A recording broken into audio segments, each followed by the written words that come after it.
A graça e a paz da parte de Deus, nosso Pai, e da do Senhor Jesus Cristo, seja com você e seja também com a tua família. Eu sou o Diácono Vladimir e eu tenho uma palavra de Deus para a tua vida. Você crê?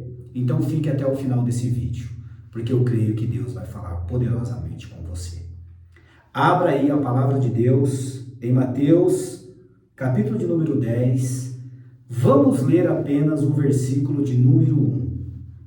Nós vamos entender os propósitos de Deus esta noite para nós, mas nós vamos ler apenas o verso de número 1. Diz assim: E chamando os seus 12 discípulos, deu-lhes poder sobre os espíritos imundos, para os expulsarem e para curarem toda a enfermidade e todo o mal. Vamos orar? Senhor nosso Deus e nosso Pai, nós pedimos que Tu fales com todos nós. Fale com esta pessoa que está ouvindo essa palavra agora, assim como também fale comigo. Em nome do Senhor Jesus, abre o nosso entendimento, Senhor, e que a Tua palavra venha de encontro com as nossas necessidades. Em nome de Jesus oramos. Amém. Queridos, muito bem. Nós estamos aqui diante de um texto onde Jesus está chamando 12 homens para uma missão. A escolha dos seus 12 discípulos. Esses 12 discípulos também podemos dizer que é um termômetro daqueles que Jesus haveria de escolher. O que eu quero dizer com isso? Que se Jesus escolheu 12 para caminhar com ele naqueles dias e os capacitou e lhes deu uma missão e os revestiu para esta missão, assim também Jesus faz com todos os seus discípulos. Aqueles que Jesus chama, aqueles que Jesus comissiona, Jesus os chama pelo nome, Jesus conhece a intimidade, o interior de cada um. Jesus conhece o nosso nome e nos chama pelos nossos nomes. E Jesus nos comissiona, nos capacita para a sua missão.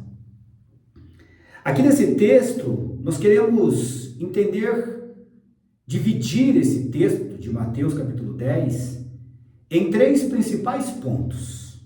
O primeiro, sobre a comissão dos 12 discípulos. O segundo ponto, nós vamos também abordar sobre a advertência e a preparação para a missão. E o terceiro ponto, nós vamos falar sobre o chamado à fidelidade e prioridade a Cristo. Então fique comigo até o final desse vídeo. Eu creio que Deus vai falar com você, assim como tem falado comigo. Partindo para o primeiro tópico sobre a comissão dos 12 discípulos, Jesus ele escolhe 12 apóstolos para caminhar com ele. Jesus ele seleciona esses 12 homens que serão os seus representantes diretos, listando os seus nomes em Mateus capítulo 10, de 2 a 4. Jesus nomeia cada um deles.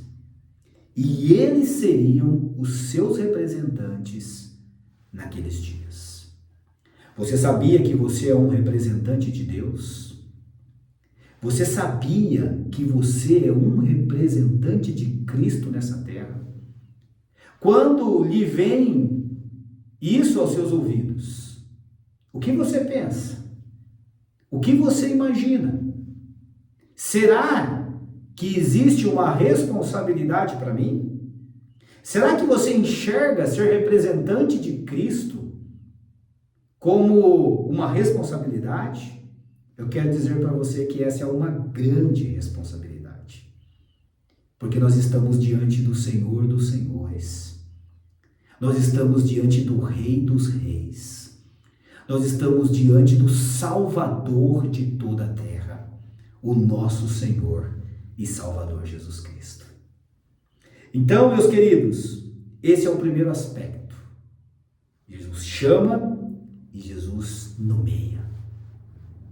O segundo ponto é o ponto da autoridade concedida. Jesus, quando chama, Jesus, quando nomeia, Jesus também concede a autoridade. Eles recebem poder espiritual para curar doenças, expulsar demônios, realizar milagres, mostrando que a missão é acompanhada por sinais de Deus. A missão que Deus nos dá, ela vem acompanhada de sinais de Deus.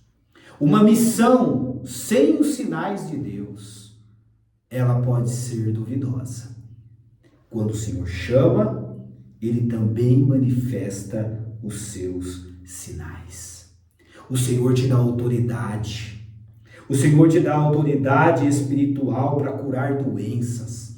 O Senhor te dá autoridade para expulsar demônios. O Senhor te dá autoridade para realizar milagres, mostrando que a sua missão, ela é acompanhada de sinais.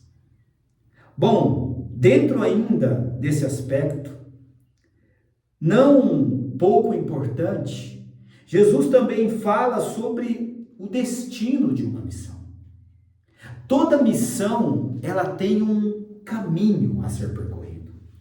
Toda missão, ela tem um ponto de partida e ela tem um alvo.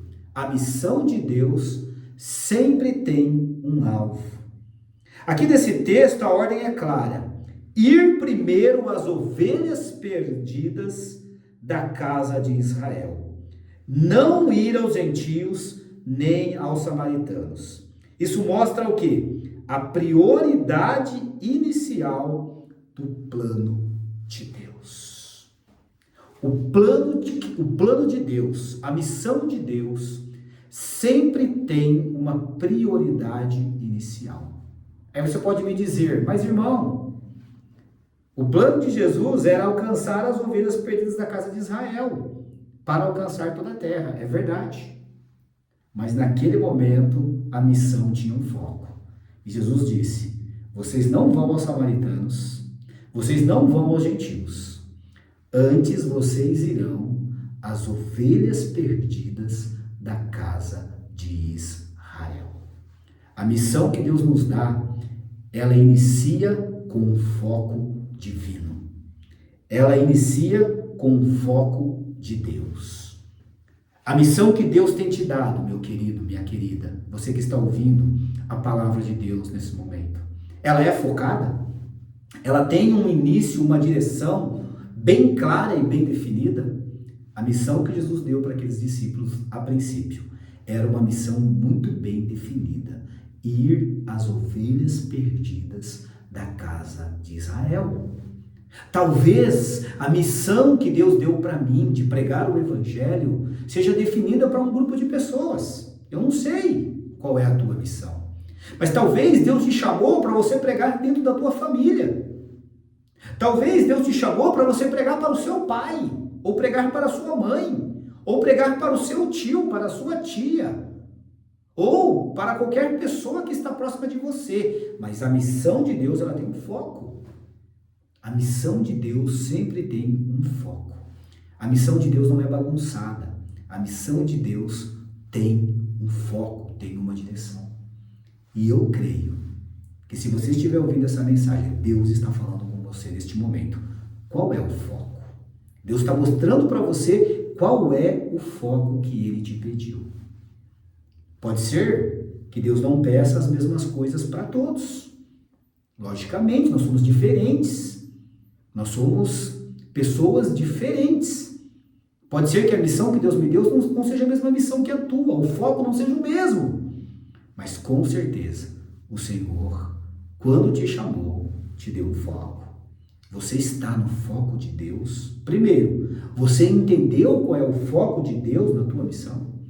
Você precisa entender o que Deus está pedindo para você focar. Amém? Não obstante disso, no destino, no foco da missão, também existe a questão da mensagem principal. Ninguém sai falando das coisas de Deus sem uma mensagem principal. Existe algo, existe uma mensagem em toda a Bíblia que é principal. E sabe qual é a mensagem de Deus? Qual foi a mensagem de Cristo? Principal que foi dada para que aqueles discípulos pudessem falar, pudessem expressar diante das pessoas, a mensagem era: o reino de Deus está próximo, um chamado ao arrependimento e à esperança da vinda do Messias. Ou seja, o foco era: o reino de Deus está próximo, é hora, é momento de arrependimento. Essa era a mensagem principal de Cristo para aqueles discípulos, dizendo para eles: vão e preguem às pessoas que o reino de Deus está próximo, que é momento de se arrepender-se, porque o Messias já está entre eles. Meu querido, a mensagem de Deus, ela é única para nós. O foco de toda a palavra de Deus tem a ver com o pecado do homem, com a vida do homem que está sendo infelizmente tragada pelo inferno, e o homem precisa abrir os teus olhos e receber a Jesus Cristo e o aceitá-lo como Senhor e Salvador da sua vida, para que a sua alma seja salva. A mensagem, o foco da palavra de Deus é esse. E por que muitas pessoas insistem em pregar um evangelho que não seja esse? Se o próprio Jesus disse que o foco da missão inicial de Cristo aos seus discípulos era a mensagem do reino de Deus, era a mensagem do arrependimento, era a mensagem da necessidade de conhecer e ter intimidade com o Messias, com aquele que verdadeiramente pode salvar e pode libertar o homem do pecado. Então essa foi a mensagem principal que Jesus deu para que os seus discípulos pregassem naquela grande comissão. Uma outra coisa interessante é que Jesus fala não só a respeito da mensagem, mas ele também fala a respeito dos sinais que acompanhariam. Quando eu vou a uma missão, eu já tenho o foco, eu já tenho a mensagem definida, a mensagem principal. Agora eu preciso também de sinais que me acompanhem. Eu preciso de que sinais de Deus me acompanhem. Foi isso que chamou a atenção de Nicodemos quando foi se encontrar com Jesus. Ele diz assim: olha Senhor, eu vim aqui falar com você porque ninguém que é de Deus fazem as coisas que o Senhor faz. Então, o próprio Nicodemos sabia que Jesus era uma pessoa diferente. Que Jesus, que os sinais que ele operava, que os sinais eram sinais de milagres, eram sinais que jamais havia se visto em Israel. Então, esses sinais, os sinais também acompanharão os seus discípulos. E ele disse assim sobre os sinais: vocês vão curar enfermos, vocês vão purificar leprosos, vocês irão ressuscitar mortos, vocês irão expulsar demônios, evidências do poder deste reino. As evidências do poder deste reino estariam junto com aqueles discípulos, aqueles apóstolos. Irmãos, os sinais de Deus nos acompanham na nossa missão. O Senhor não nos deixará, não nos envergonhará. Se você crê, se você está na missão de Deus, está em obediência na missão do reino, na missão de Cristo, o Senhor manifestará os sinais na sua vida. Amém? Não só os sinais. Vamos falar agora de um outro aspecto. Jesus falou também a respeito da importância da dependência de Deus. Você é totalmente dependente de Deus ou você faz a missão pensando na sua própria força, pensando na sua própria inteligência, pensando nas suas próprias estratégias? A missão de Deus precisa estar dentro da dependência de Deus. Nós precisamos de dependência de Deus. Olha o que Jesus disse para eles: vocês não vão levar ouro, nem prata, nem provisões, vocês vão depender da hospitalidade dos que aceitarem a mensagem. Vocês não vão levar nada com vocês. Vocês vão depender daqueles que lhe darem hospedagem, da hospitalidade daqueles que lhes receberem. Eles vão alimentar você. Eles vão sustentar você através do meu poder. Irmãos, isso é dependência de Deus. Dependência de Deus é acreditar que Deus vai provisionar todos os recursos para essa missão. Porque essa não é uma missão qualquer. Essa é uma missão dada pelos reis dos reis, pelo Senhor dos senhores, por aquele que é um grande, é um excelente planejador. Ele sabe planejar. E o que planejou a missão, ele dará todos os recursos para que essa missão seja executada. Não temas. Não se preocupe com o dia de amanhã. Não se preocupe com o que vai acontecer lá na frente. Não se preocupe com agora. O Senhor está cuidando de você dentro da missão. O Senhor cuida de nós dentro da missão que Ele nos deu. E Jesus disse isso para eles. Vocês precisam ter dependência de Deus. E também, Jesus disse a respeito dos critérios de acolhimento. Quando eles entrassem na casa de alguém, tenha critérios de acolhimento. Ele disse assim: olha, permanecer onde forem recebidos. Se rejeitados, sacudir o pó dos pés como testemunho contra eles. Olha só. Vocês vão permanecer onde vocês forem recebidos. Se rejeitados, saiam, sacuda o pó dos pés como testemunho contra eles. Ou seja, Jesus já falou de que forma que seria. Jesus já colocou os critérios de acolhimento. Jesus disse que teria que ser dessa forma. Ou seja, se me receberem, amém. Eu terei a provisão e serei abençoado e ali pregarei o evangelho. Se não, sacudo o pó dos pés e testemunho contra aqueles que rejeitaram a mensagem. É simples.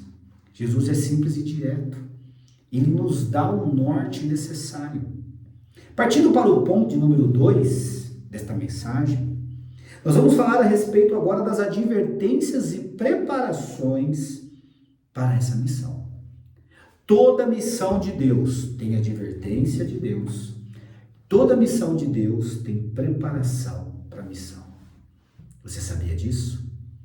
Jesus disse assim sobre a perseguição que seria inevitável.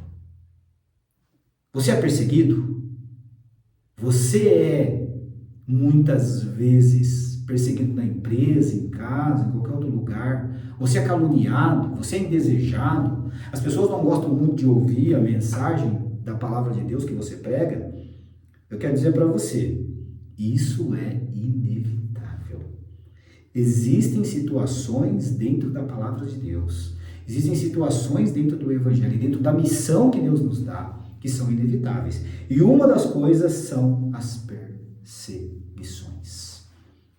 A perseguição é indício de que você está cumprindo a sua missão. Você está incomodando o inferno. Você está incomodando as trevas. Por isso você é perseguido. Jesus disse assim para eles: vocês serão entregues aos tribunais. Vocês serão açoitados nas sinagogas e levados diante de governadores e reis por causa do nome de Jesus.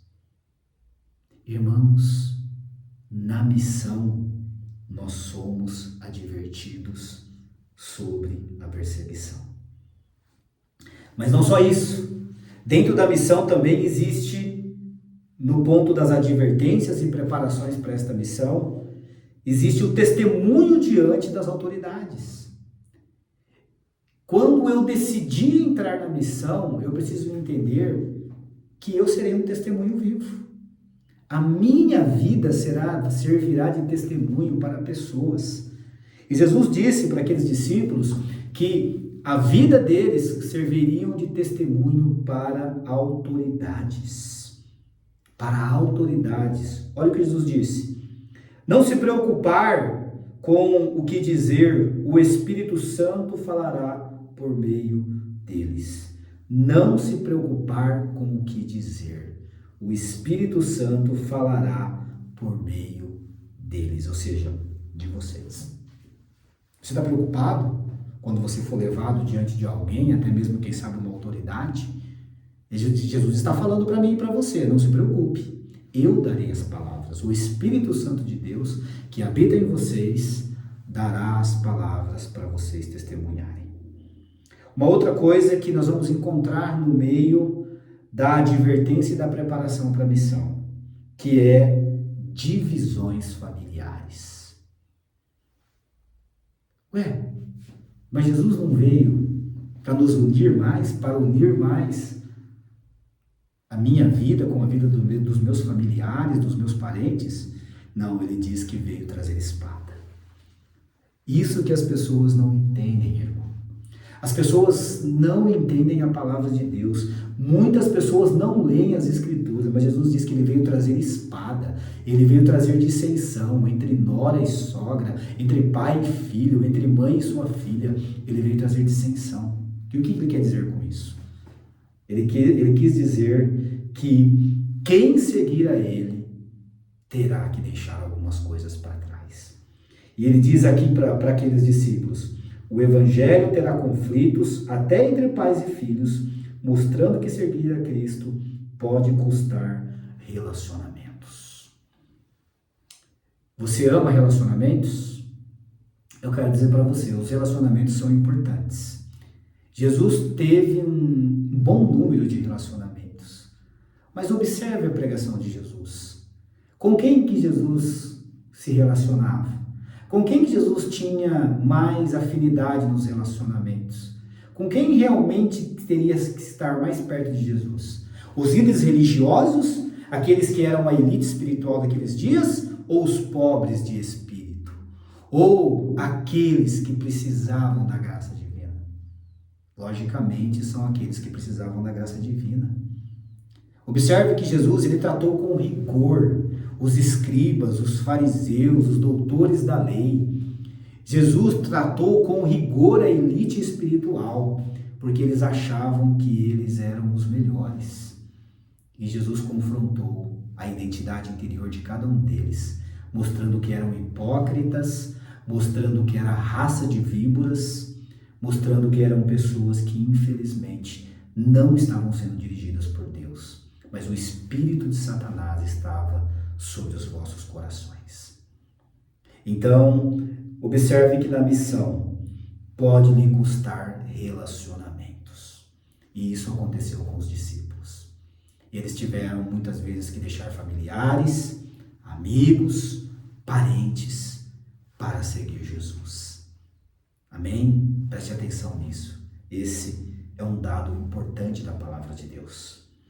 Bom, não obstante disso, Jesus falou sobre o valor diante de Deus. Toda missão, ela tem um valor. Tudo que você faz, tudo que Deus promove, tem valor. E existia um valor diante de Deus. E qual era o valor? Deus cuida até dos detalhes, como os cabelos da cabeça. Isso reforça a confiança na providência divina. Deus valoriza você em todos os aspectos. Até os cabelos da sua cabeça estão todos contados. E Deus cuida até mesmo dos fios de cabelo da tua cabeça. Amém? Deus está atento aos detalhes da tua vida. Nada passa despercebido. Deus valoriza você por completo na tua missão. Uma outra coisa é sobre a confissão da negação. Né? Confissão e negação. Confissão e negação. Quem confessar Cristo diante dos homens será reconhecido por ele diante do Pai. Quem negar será negado diante do Pai. Jesus nega? Jesus nega também. Jesus, ele recebe. Jesus confessa aquele que lhe confessa diante do Pai. Mas Jesus também nega aquele que lhe nega diante do Pai. Preste atenção nisso. Isso é um dado valioso, isso é uma informação importantíssima para os discípulos. Nunca negue a Cristo. Nunca negue o Senhor na tua vida. Partindo para o encerramento dessa mensagem, dessa explanação bíblica, eu quero falar sobre o ponto de número 3, que é o chamado agora à fidelidade e a prioridade a Cristo. Você é chamado à fidelidade. Você é chamado à prioridade que é Cristo. Cristo acima de tudo. Olha o que Jesus disse.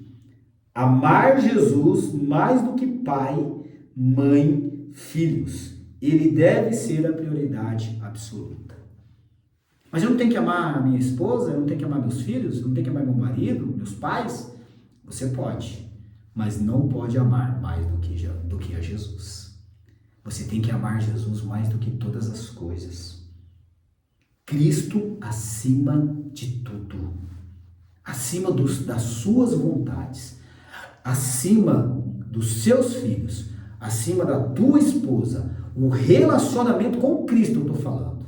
Não estou falando aqui de atividade, né? Não estou falando de atividade religiosa. Estou falando de relacionamento com Cristo. Relacionamento com Cristo. Cristo precisa ser a prioridade da tua vida. A prioridade number one. Number one. Amém? Uma outra coisa é o custo do discipulado. Existe um custo. Existe um custo para ser discípulo de Jesus. Observe que ser discípulo, não estou falando de você ser crente. A Bíblia diz que até o diabo era crente, mas não obedecia. Então a questão não é ser crente, a questão é ser discípulo. Observe que discípulo é aquele que segue o seu mestre. Ou seja, aonde Jesus pisar, eu tenho que pisar. O que Jesus dizer, eu tenho que dizer. O que Jesus não dizer e abominar, eu também tenho que não dizer e abominar. Eu tenho que segui-lo exatamente as suas pegadas. E para ser discípulo, existe um custo, tem um preço para ser discípulo de Cristo. Vamos lá. O que ele disse sobre isso? Ele disse o seguinte, que o discípulo ele tem que tomar a sua cruz. Significa disposição para sofrer e até morrer por Cristo. Quando Jesus tomou a sua cruz, ele teve que andar nu perante as ruas de Jerusalém, sofrendo escárnio, sofrendo todo tipo de repúdio, sendo humilhado perante todos. Então, aquele que quiser tomar a sua cruz, ele também será humilhado. Eu não quero ser humilhado. O meu mestre, o teu mestre Jesus foi humilhado. Por que você não quer ser humilhado? Por que você não quer ser ultrajado pelas pessoas? Por que você não quer sofrer o dano, se Jesus Cristo sofreu o dano? Será que eu sou melhor do que Cristo? Será que você é melhor do que Jesus? Eu não creio que eu seja melhor do que Cristo, e nem que você seja melhor do que Ele. Se Ele sofreu, se Ele foi humilhado, se Ele teve que carregar a sua cruz e até a morte entregar a sua vida, assim também será conosco.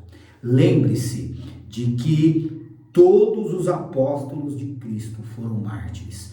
Todos eles morreram por Jesus. Todos eles foram levados ao martírio por ter sido seguidores de Cristo. Amém? Isso é evangelho. Isso é evangelho. Mas também existe o perder para ganhar. A matemática de Deus é diferente. Na matemática do homem, a gente precisa ganhar para ganhar, né? Não, mas no reino você precisa perder para ganhar. Na matemática de Deus a gente perde. E Jesus disse assim, quem perder a sua vida por causa de mim, por causa de Jesus, a encontrará. Quem tentar preservá-la ou ganhá-la, perderá. Você está tentando preservar a tua vida? Você está tentando ganhar a sua vida? Você está tentando ter uma vida boa aqui nesse mundo? Você pode perder a sua vida. Mas aquele que estiver disposto de deixar os interesses particulares para seguir os interesses da cruz, os interesses de Cristo, esse encontrará a sua vida. Se você perder a sua vida aqui, você encontrará lá no céu. Se você quiser ganhar a sua vida aqui nessa terra, você perderá a sua vida lá no céu. Então é importante que você entenda esse aspecto da palavra de Deus. Deus está falando com você, eu creio. Mas também existe uma recompensa por acolhimento. Todo aquele que acolhe um discípulo de Cristo, ele tem uma recompensa. Quem recebe um discípulo, recebe Cristo e o Pai. Isso mostra a importância da hospitalidade e parceria na missão. Quem acolhe um discípulo, quem acolhe um servo de Deus, alguém que Deus levantou e ajuda essa pessoa, está com essa pessoa, você está acolhendo o próprio Senhor, o próprio Pai. Isso quem disse foi Jesus. Não negue ajuda, não negue companheirismo, não negue ajuda, não negue a sua força, a sua dedicação a quem merece, a servos e servas do reino de Deus, porque você estará servindo o Pai, você estará servindo a Cristo quando você faz isso. E, por fim, o valor das pequenas ações. Todas as ações, elas são valorizadas diante de Deus. Na matemática do mundo, grandes ações têm maior valor. Mas na matemática de Deus, pequenas ações têm o seu valor e a sua recompensa. Jesus disse assim: até um simples copo d'água dado a um discípulo será recompensado. Ou seja, Deus valoriza até os gestos mais humildes de uma pessoa. Amém? Deus valoriza os gestos mais humildes de uma pessoa. Espero que esta palavra possa ter falado com você. Que você possa meditar em cada um desses tópicos, desses aspectos. E que o Espírito Santo de Deus complete no teu coração aquilo que eu não consegui manifestar. Aquilo que eu não consegui externar para a tua vida. Que o Espírito Santo complete toda a obra no teu coração. Em nome de Jesus, seja abençoado você e tua casa.